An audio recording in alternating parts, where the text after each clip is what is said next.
大家好，我是彩虹。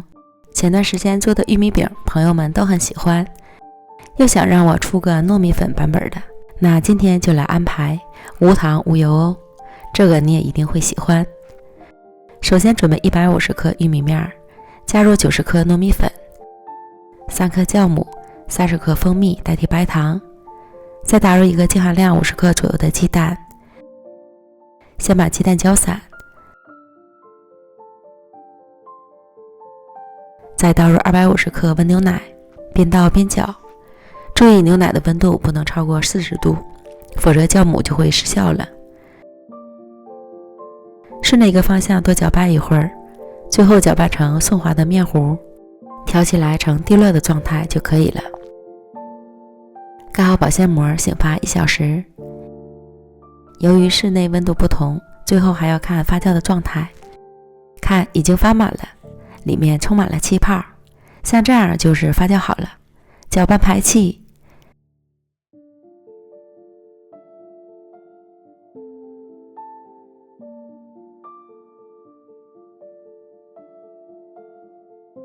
然后将平底锅开小火预热，无需刷油，直接舀入一勺面糊，让它自然滴落成圆饼。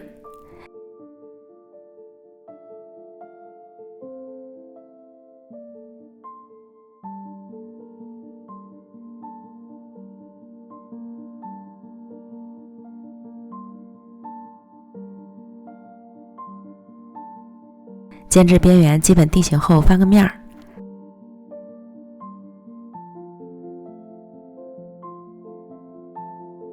再盖上焖半分钟左右就熟了。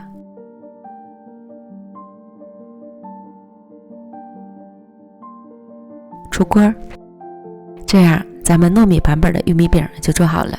这次用蜂蜜代替了白糖，牛奶代替了水，浓郁的玉米香气夹杂着淡淡的奶香，稍作改良，口感更加丰富了。